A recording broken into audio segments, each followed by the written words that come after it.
안녕하세요. 세상의 다양한 사연을 이 채널에서 정말 많이 들었는데요. 너무 재밌게 잘 듣고 있는데 저보다 쇼킹한 사연을 겪은 분은 안 계신 것 같더라고요. 그래서 용기 내어 제가 겪은 사연을 풀기로 마음먹었습니다. 반전에 반전을 거듭하는 충격적인 이야기니 중간에 나가지 마시고 끝까지 들어주시길 바랍니다. 그럼 제 이야기를 써내려가 보도록 할게요. 평범한 제 성장 이야기는 접어두고 시작하겠습니다. 저는 지극히 평범한 회사에서 디자이너로 일하고 있었어요. 제 직업 특성상 많은 고객들을 만나 디자인 시안을 검토받고 작업하는 게 일상이었습니다.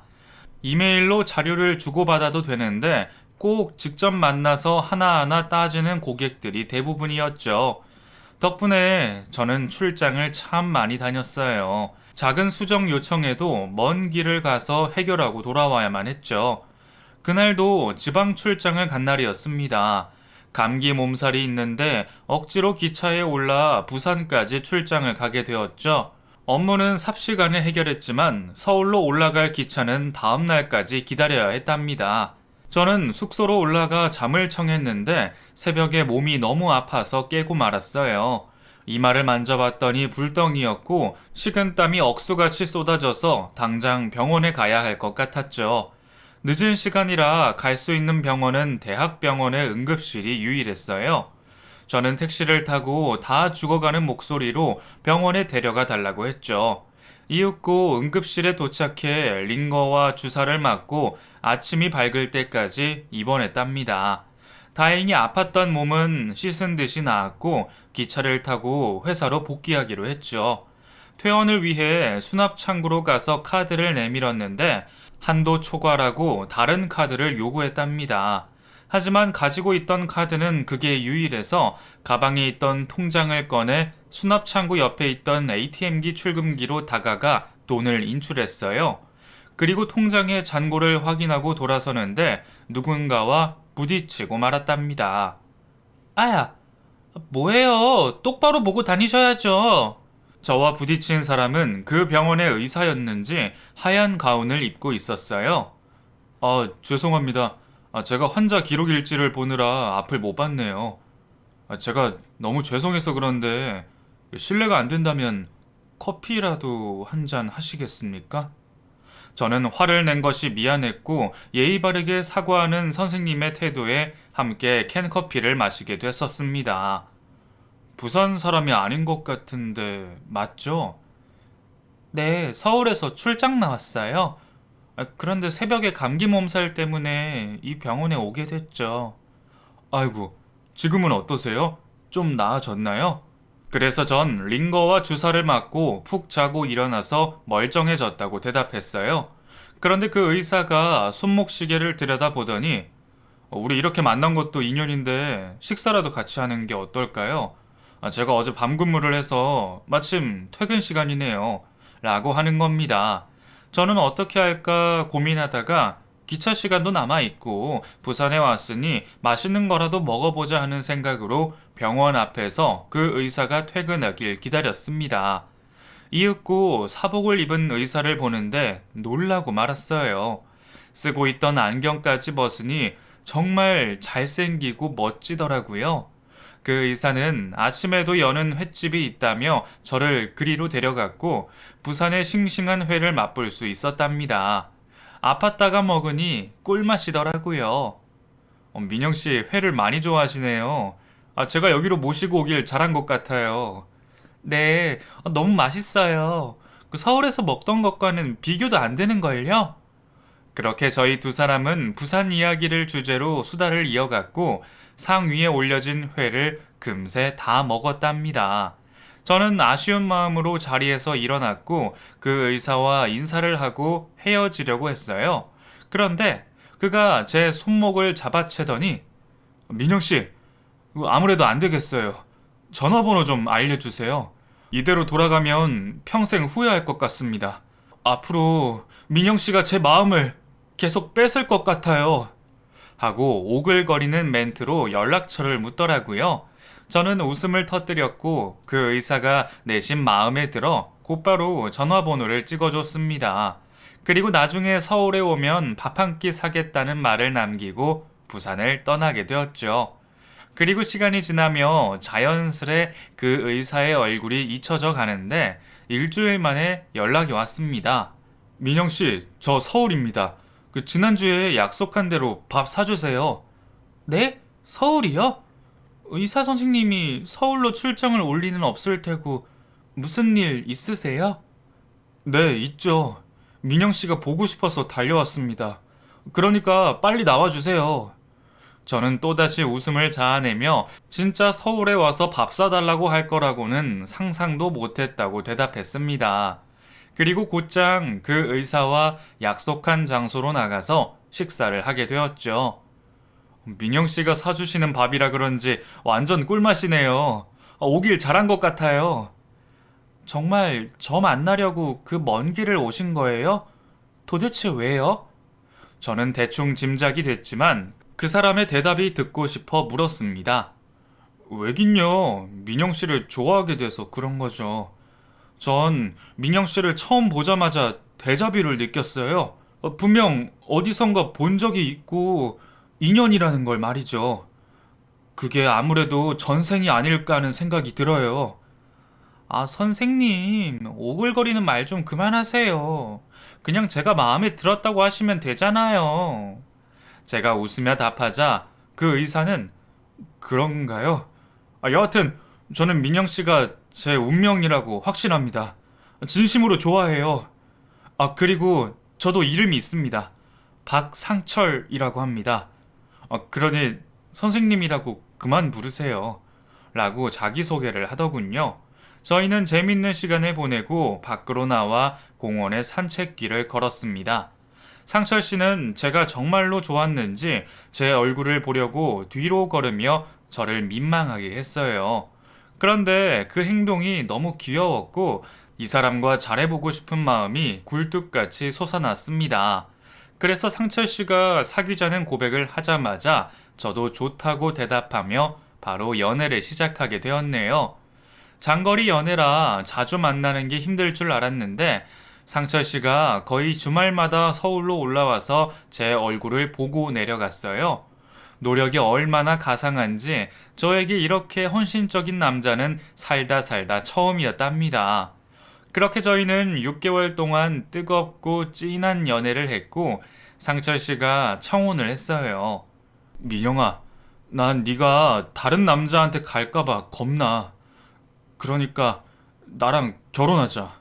내가 죽는 그날까지 너 책임질 테니까 날 남편으로 받아줘. 저는 너무 빠른 감이 있어 주춤하긴 했는데 상철 씨가 아니면 누가 저를 이만큼 사랑해 주겠나 싶어서 청혼의 반지를 끼고 말았습니다. 좋아. 조금 이른 감은 있긴 하지만 상철 씨가 그동안 보여준 노력을 생각하면 결혼해도 되겠다는 생각이 들어. 고마워, 지은아. 내가 평생 너의 머슴이 되어줄게. 그렇게 저희는 결혼 약속을 하게 되었습니다. 그리고 저와 남편은 둘 다 부모님이 안 계셔서 상견례를 치를 필요가 없었어요. 또 둘 다 외동이어서 다른 가족 신경 쓸 일도 없었죠. 또 코로나가 시작되던 시기라 결혼식을 올리는 게 어려워졌답니다. 자기야, 요즘 뉴스에서 난리더라. 코로나 때문에 결혼식을 미뤄야 하지 않겠어? 맞아. 지금 결혼하는 건 민폐야. 아무래도 내년이나 내후년으로 결혼식을 미뤄야겠어. 아, 내가 괜히 미안하네. 당신한테 아름다운 드레스를 입혀주고 싶었는데. 그래도 시국이 이러니까 너무 서운해하지 마. 내가 나중에 성대한 결혼식을 올려주도록 할게. 그렇게 남편이 된 상철 씨는 일하고 있는 부산의 대학병원에서 바로 그만둘 수 없다고 말했어요. 맡고 있는 환자들 중 아직 수술도 진행하고 살려내야 할 의무감이 있어서 2년 정도 주말에만 서울로 오기로 했답니다. 그래서 저희는 결혼식을 생략했고 신혼집도 나중에 얻기로 했답니다. 주말에만 얼굴을 볼 수 있으니 나중에 완전하게 자리를 잡으면 집을 마련하기로 했죠. 따지고 보니 결혼 약속만 하고 이뤄진 건 하나도 없었고 호칭만 여보, 당신이 되었답니다. 그런데 그이는 피곤하지도 않은지 매 주말마다 서울로 올라와 저와 부부 생활을 했고 일요일 밤에 기차를 타고 다시 부산으로 내려갔어요. 여보, 앞으로는 나도 부산에 내려갈게. 당신 혼자 왔다 갔다 하니까 얼마나 힘들겠어. 다음부터는 교대로 움직이자. 그러니까 다음 주에는 내가 부산으로 내려갈게. 하지만 남편은 강하게 고개를 흔들며 대답했어요. 아니야. 그럴 필요 없어. 지금 내가 지내는 집은 호랩이 사는 집 같아서 당신을 그리로 초대하고 싶지 않아. 좁기도 하고 볼 것도 없어. 그리고 난 여기가 좋아. 당신 향기가 배어있는 이 집이 말이야. 내가 좋아서 매주 올라오는 거니까 내가 힘들 거라는 걱정 따윈 하지 않아도 돼. 그렇게까지 말리니 제가 부산에 갈 수고는 들이지 않아도 됐었어요. 물론 남편이 혼자 어떻게 사는지 살펴보고 싶은 마음이 있었지만 문제를 일으킬 만한 위인이 아니어서 모든 걸 믿어버렸죠. 그렇게 6개월 동안 남편은 한 주도 빠짐없이 서울로 올라왔고 피곤할 텐데도 저와 데이트를 실컷 해줬답니다. 저는 남편과 주말 부부로 지내서인지 서로에게 더 애틋해졌고 하루빨리 주말 부부를 청산하고 함께 살고 싶었어요. 여보, 우리 언제까지 이렇게 지내야 해? 2년은 너무 긴 거 아니야? 그냥 다른 의사한테 환자들 넘기고 오면 안 될까? 응, 안 그래도 나도 같은 생각이었어. 그런데 문제가 하나 있어. 무슨 문제? 내가 도울 수 있다면 도와줄게. 이에 남편은 한숨을 길게 내쉬고 대답했습니다. 다름이 아니라 서울에 오면 월급쟁이 의사는 그만하려고. 전문의가 된 지 꽤 됐는데 계속 월급쟁이로 살면 돈을 언제 모으겠어. 그럼 그렇게 하면 되잖아. 나도 그러고 싶지. 그런데 자기도 알다시피 내 돈이 부동산 투자한 곳에 묶여 있잖아. 몇 년 지나면 2배로 뛰어서 지금 빼는 건 너무 바보 같은 짓이야. 개인 병원을 차린다고 부동산을 팔아버리기 너무 아깝단 말이지. 저는 이미 남편이 투자하고 있는 걸 알고 있었고 그 문제를 해결하기 위한 방책을 내놨습니다. 그럼 내가 병원을 차려줄게. 오빠가 나중에 이자까지 쳐서 갚아주면 되잖아. 정말?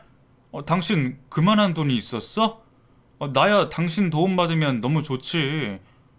그런데 미안해서 받을 수가 있을까? 여보, 나 당신 마누라야. 평생 함께 살 사람한테 그 정도도 못 해주겠어? 그러니까 돈 걱정 말고 빨리 지금 일하고 있는 병원에서 인수인계하고 나오도록 해.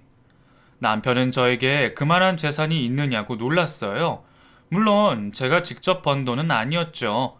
돌아가신 부모님의 보험금을 쓰지 않고 통장에 그대로 뒀는데 이제야 그 돈을 쓸 기회가 생긴 거랍니다. 고마워 여보. 이 은혜 잊지 않을게. 나 서울 와서 정말 열심히 일할 거야. 그래서 당신한테 강남 아파트를 선물하려고. 겨우 강남 아파트? 난 단독주택이 좋으니까 더 열심히 벌어야 해. 그렇게 기분 좋은 대화를 나누며 병원을 어디에 차릴지 의논했는데 남편은 학교 선배가 운영하는 병원의 아래층을 얻는 게 좋을 것 같다고 대답했습니다. 그리고 일주일 뒤 남편을 따라 선배가 운영한다는 병원 건물로 찾아갔어요. 그이는 전화 통화를 시도했는데 바쁜 모양인지 전화를 받지 않았답니다.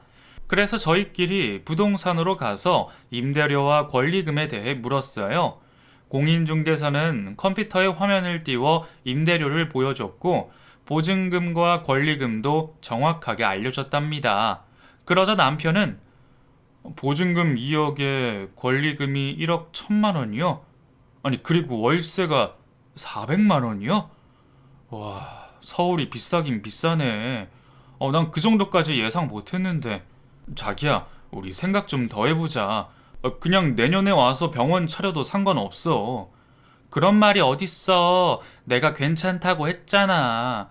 돈은 내가 다 대줄 테니까 당신은 병원 일이나 신경 써. 하지만 그이는 저를 말렸습니다. 여보, 일단 생각해보자. 내가 여기 명함 받았으니까 일주일만 생각해보자. 응? 저는 당장 계약하자고 남편에게 우겼는데 그이는 너무 큰 돈을 쓰는 거라 생각을 가져보자고 설득했답니다. 그리고 일주일 뒤 서울에 온 남편이 생각을 정리했다며 말문을 열었어요. 자기야, 나 양심 없는 남편 되기로 했어. 당신 도움받아서 병원 차릴게. 그래도 될까? 저는 드디어 주말 부부 생활을 청산한다는 것에 기쁨을 만끽하며 대답했습니다.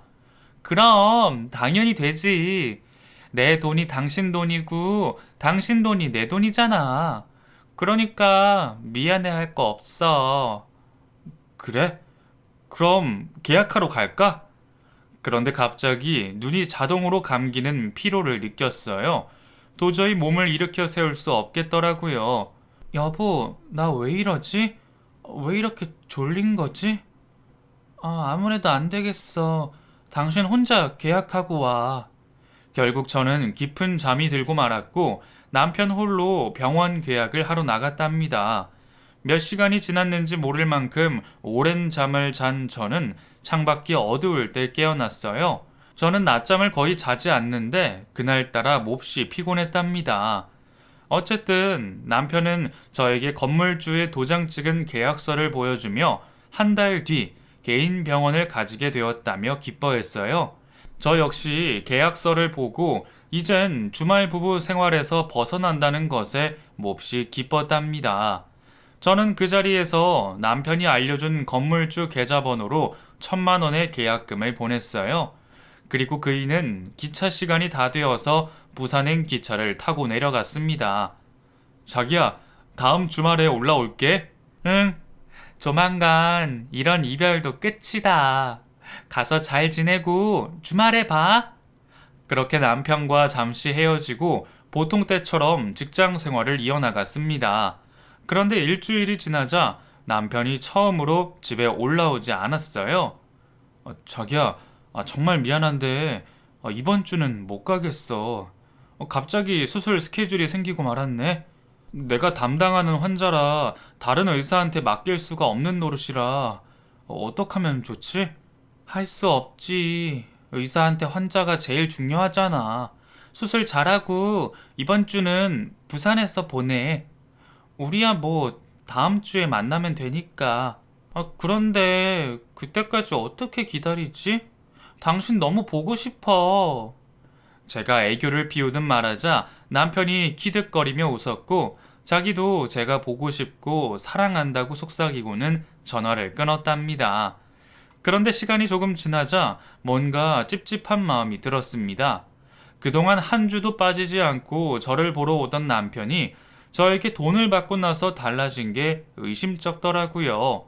물론 남편을 못 믿는 건 아니었지만 아직 혼인신고를 하지 않은 상황이어서 짚고 넘어가야 할 필요를 느꼈죠. 그래서 남편이 진실을 말하는지 확인을 해보기로 했답니다. 그래서 남편이 일하는 병원에 전화를 걸었어요. 저는 안내 직원에게 남편 이름을 대고 수술 날짜가 주말에 있는지 물었습니다. 고객님, 의사 선생님 스케줄을 저희 마음대로 알려드릴 수 없습니다.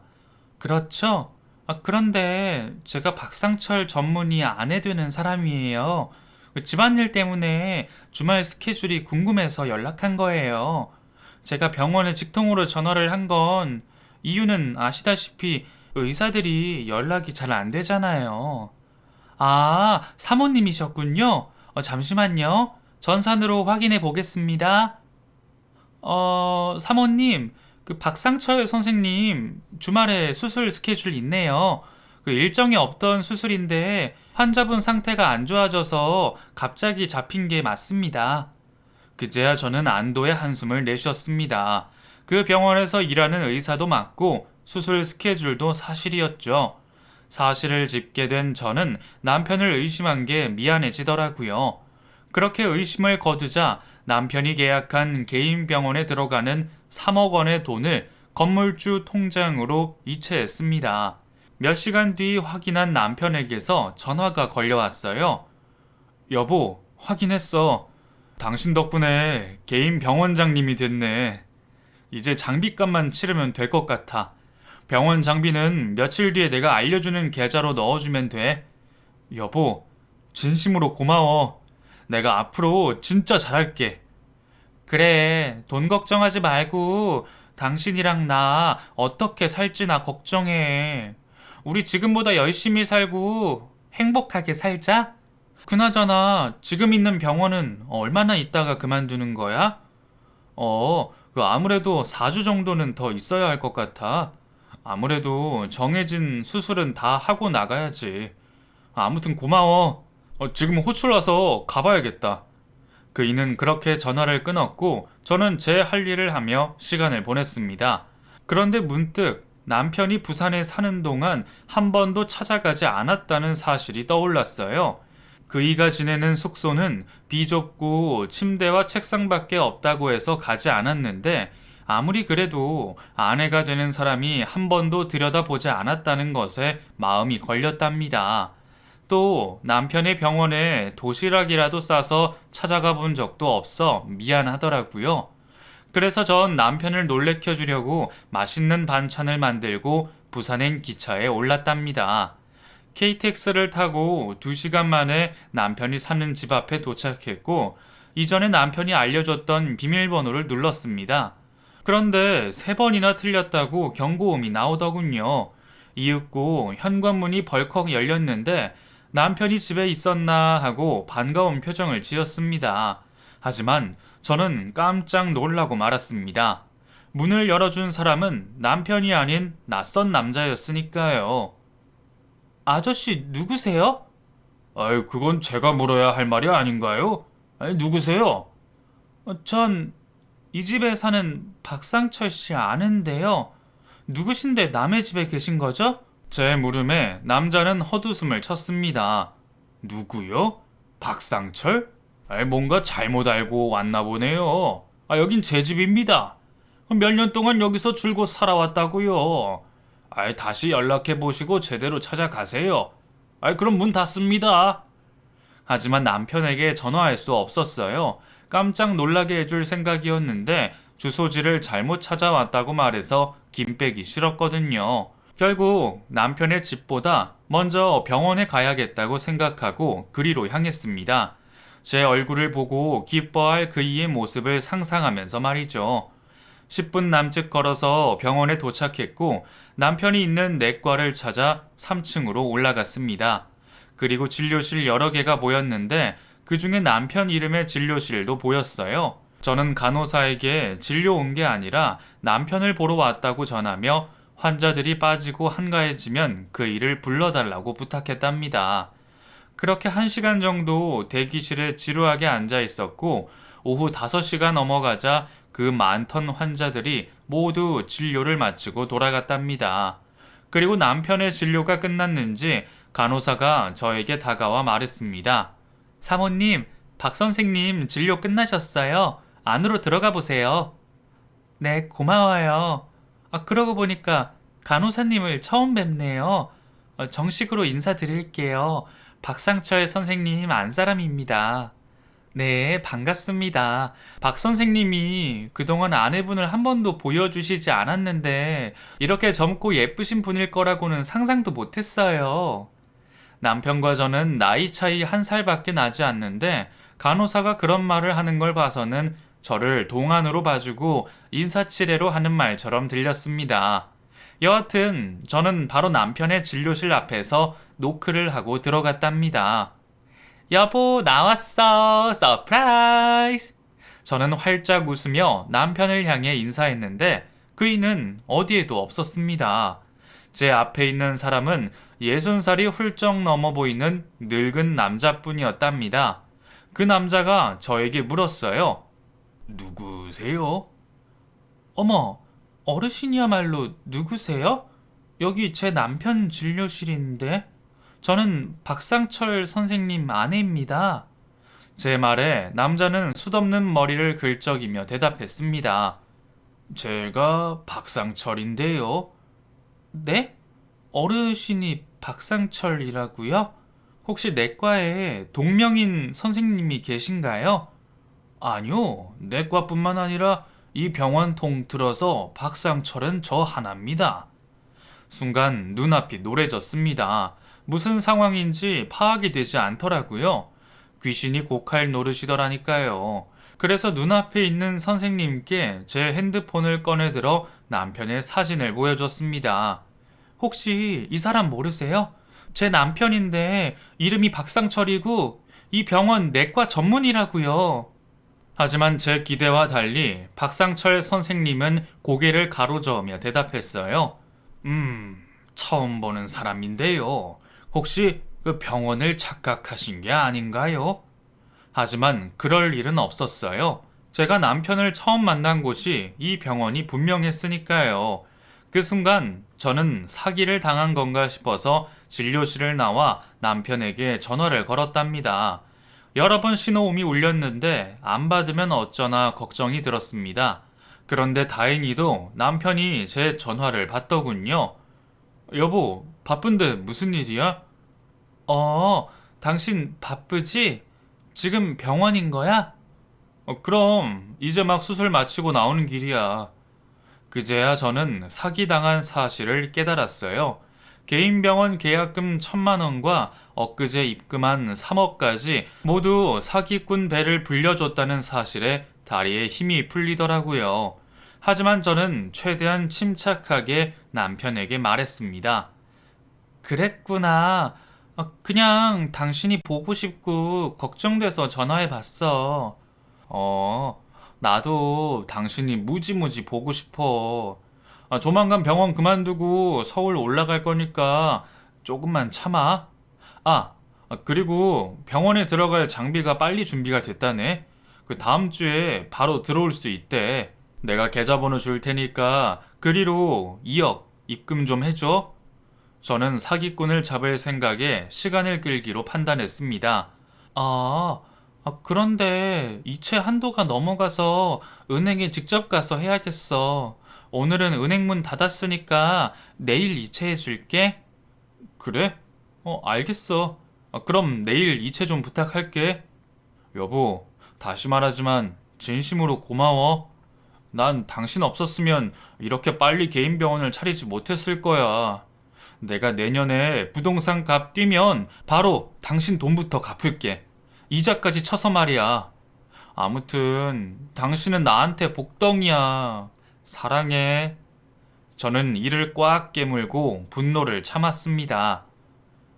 우리가 남이야? 부부 사이에 이 정도 가지고. 나, 나도 사랑해. 바쁠 텐데 이만 끊자. 그렇게 전화를 끊자마자 바닥에 주저앉고 말았습니다. 온몸에 힘이 빠져서 다시 일어서기가 몹시 힘들었네요. 그때 저는 남편에게 사기를 당했지만 아닐 거라고, 무슨 이유가 있을 거라고 혼자 망각에 빠진 채 경찰서로 향했습니다. 제발 오늘 알게 된 진실이 모두 가짜이길 마음속으로 빌면서 말이죠. 인근 경찰서에 도착한 저는 신고 접수 용지에 제 상황을 간략하게 써서 순경에게 전했고, 사기 사건이라는 걸 알게 된 순경이 전화기를 들어 누군가와 통화하더군요. 그리고 잠시 후 지능범죄과로 안내받아 형사 둘과 마주 앉게 되었답니다. 남편한테 사기를 당한 것 같다고요? 그분 이름이 어떻게 되죠? 박상철이요. 제가 아는 이름은 그건데 아닐지도 몰라요. 네? 아니 결혼한 사이인데 이름이 아닐 수도 있다뇨? 저는 코로나 때문에 결혼식을 미룬 것과 혼인신고를 하지 않은 것, 또한 신혼집 역시 마련하지 않았고 주말마다 만나는 부부 사이라고 전했답니다. 그러자 형사 한 분이 말하더군요. 그럼 부부가 아니시네요. 그냥 결혼 약속을 한 연인 사이에 불과하네요. 어쨌든 이 사람이 의사로 거짓말했고 박지은 씨는 개인 병원을 차려주는데 3억 1,000만 원을 이체했다고요. 형사의 물음에 대답하지 못하고 넋을 놓고 여기저기 돌아봤습니다. 제가 지금 경찰서에 온 게 꿈인지 생시인지 구분이 되지 않았거든요. 그런데 그곳에서 남편 얼굴을 마주하게 됐었습니다. 그이의 사진이 형사실 벽에 붙어 있는 거예요. 남편은 수십 명의 현상수배범 사이에 이름을 올렸더라고요. 순간 정신이 번쩍 들어 의자에서 일어나 손가락으로 그이의 얼굴을 가리켰어요. 이 사람이에요. 제 남편이라는 사람이요. 신준수요? 그게 정말이에요? 네, 제가 핸드폰에 있는 사진 보여드릴게요. 잠시 후 형사 둘이 제가 찍어둔 남편 사진을 보자마자 흥분하기 시작했어요. 신준수 어딨나요? 아니, 모르신다고 했죠? 그럼 핸드폰 번호 가지고 있으시죠? 네, 아까도 통화했어요. 제 말이 끝나자마자 남편의 전화번호를 확인하고 위치 추적을 의뢰하더군요. 그리고 형사 여러 명이 분주하게 움직이며 출동하더라고요. 그래서 저는 어떻게 하냐고 물었더니 그냥 가만히 기다리고 있으라고 하더군요. 그렇게 저는 범죄진흥과 형사실에 덩그러니 앉아서 한숨만 길게 내쉬며 남편, 아니 사기꾼이 잡혀오기를 기다렸답니다. 조금 긴장이 풀리자 부모님이 남겨주신 보험금이 떠올랐어요. 3억 1천만 원. 그 돈을 무사히 되찾길 두 손 모아 기다렸죠. 해가 지고 경찰서가 조금 조용해지자 제 마음은 더 불안해졌어요. 형사들은 아직 남편을 찾지 못했는지 돌아오지 않고 있었답니다. 이성을 찾은 저는 발만 동동 구르며 경찰들이 제발 사기꾼을 잡아오기를 기다렸네요. 이윽고 복도에서 남자들의 목소리가 들려왔고 저는 벌떡 일어나 문 앞을 응시했습니다. 걸음소리가 가까워지는 게 느껴졌고 곧 홀로 있던 형사실의 문이 열렸어요. 그리고 쇠고랑을 찬 사기꾼의 얼굴을 보게 되었습니다. 저는 당장 그에게로 달려가 있는 힘껏 따귀를 날려버렸어요. 그리고 소리쳤죠. 뭐야 당신? 진짜 사기꾼이었어? 정말 나한테 사기를 친 거냐고! 아, 젠장. 재수없게 걸리고 말았네. 저리 꺼져! 그이는 제가 알던 남편이 아니었어요. 눈빛이 180도 변한 건 물론이고 천박한 말투와 더러운 인상이 사기꾼이라고 증명해줬답니다. 결국 제 눈으로 남편이 사기꾼이라는 걸 확인하자 저도 눈이 뒤집히고 말았어요. 의사 선생님 좋아하네. 야, 이 사기꾼아. 나한테 뜯어간 돈 내놔. 우리 부모님 사망보험금 내놓으란 말이야. 미친 듯이 달려든 저는 형사 둘에게 붙잡혀 사기꾼에게서 멀찌감치 떨어지게 되었습니다. 진정하세요, 박지은 씨. 돈 전부 돌려받을 수 있습니다. 다행히 신준수가 돈을 인출하지 않았어요. 아마 박지은 씨한테 장비값이라고 2억을 더 받으면 돈을 찾아서 도주하려고 했나 봅니다. 하마터면 전부 잃을 뻔했어요. 대포 통장에 대포폰을 쓰고 있어서 박지은 씨가 오늘 찾아오지 않았다면 못 잡았을 겁니다.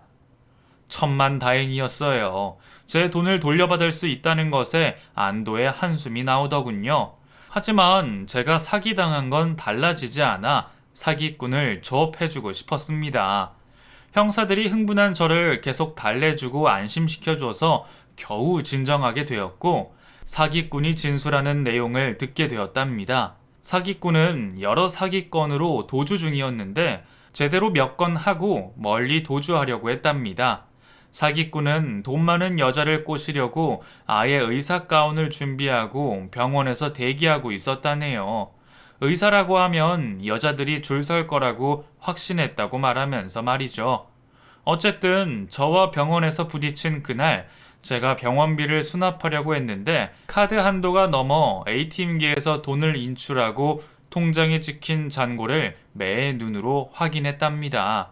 저희 부모님이 남겨주신 사망보험금 액수를 보고 표적으로 삼은 거였죠. 그리고 천연덕스럽게 의사 연기를 하고 저에게 접근한 거였답니다. 그런데 제가 쉽게 넘어가자 이 방법으로 여러 여자 등쳐먹을 계획을 세우고 여러 지역의 병원을 오가며 저와 같은 피해자를 만들었답니다. 게다가 코로나 덕분에 결혼식을 생략하는 술수를 쓰게 되었고 저와도 주말 부부로 지낸다는 거짓을 꾸며낸 거죠. 또 제가 병원을 계약하러 가는 날 갑자기 피로를 느끼고 잠이 들게 된 이유가 사기꾼이 저 먹으라고 사온 음료수에 수면제를 탔다는 겁니다. 그리고 제가 기절하듯 잠들자 병원에 가서 계약한 척 집으로 와서 위조된 계약서를 내밀었던 거죠. 저는 그걸 아무 의심하지 않았던 거고요. 그렇게 제가 돈을 입금하자 저는 게임 끝났다고 생각하고 더는 찾아오지 않고 다른 대상의 집에 오가며 개인 병원 차려줄 돈이 필요하다고 꼬시고 있던 거죠. 그 와중에 제가 이렇게 병원으로 찾아와 검거를 하게 된 거고요. 만약 집에서 잠자코 있었으면 2억까지 더 입금해서 5억이 넘는 돈을 사기당할 뻔한 거죠. 또 사기꾼은 저를 쳐다보며 여자들과 몇 마디만 나눠봐도 순진한지 아닌지 쉽게 알아본다며 호구 찾는데 도사라며 자랑스럽게 말했습니다. 그 말에 화가 난 저는 다시 사기꾼에게 달려들어 따귀를 날리며 가만두지 않겠다고 으르렁댔어요. 그러자 한 형사가 저를 말리며 아가씨 그만 좀 하세요. 저런 놈한테 당한 아가씨한테도 문제가 있다고요. 남편 정체도 제대로 알아보지 않은 박지은 씨 잘못도 있다고요. 그렇게 순진해서 이 험한 세상을 어떻게 살아가려고 하십니까? 좀 참으세요. 하고 말하는데 제 전곡을 찔린 느낌이었습니다. 맞아요. 저에게도 문제가 참 많았죠. 남편이 병원에서 일하는 의사인 것도 속고 이름도 나이도 모두 속았으니 바보 같은 저는 입을 꾹 다물고 말았답니다. 그렇게 사기꾼은 조서를 마치고 유치장 안으로 들어갔어요. 그가 절 보며 말문을 열더군요. 멍청한 줄 알았더니 완전 영악하네. 남편을 못 믿어서 병원까지 찾아가냐? 하여튼 우리나라 여자들은 의심이 너무 많아. 너만 아니었으면 다른 여자들한테 등쳐먹은 돈까지 더해서 10억 넘게 벌었을 텐데 하루만 참고 있지. 뭐하러 내려와서 이 야단을 피운 거야? 너 때문에 이게 무슨 꼴이냐고. 뭐? 너 지금 그게 할 소리니? 터진 입이라고 아무 말이나 막 하나 본데 난 너한테 모든 걸 걸었어. 네가 준 사랑도 철석같이 믿었다고. 이 사기꾼아. 사랑?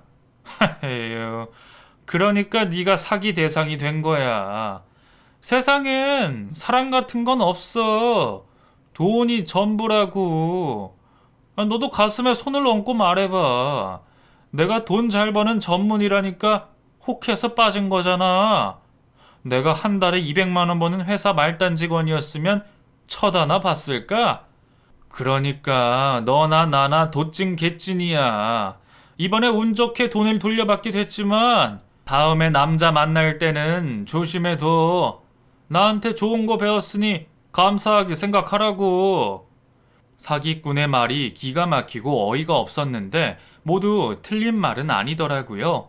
저는 아니라고 하고 싶지만 만약 사기꾼이 돈 못 버는 말단 직원이었으면 연락처를 주지도 않았을 거라는 생각이 들었답니다. 네 말이 맞아. 나도 속물인 셈이지. 의사 남편이라니까 통장이 저절로 열리더라. 그런데 난 적어도 사랑은 했어. 그건 진심이었다고. 이에 사기꾼은 저를 비웃었고 저는 당장 그곳에서 나가려고 했습니다. 그런데 형사 하나가 저에게 계좌번호를 물었습니다. 제 돈 돌려받아야죠? 여기 있습니다. 박지은 씨, 그 사기받은 돈 말고도 포상금도 들어갈 거예요.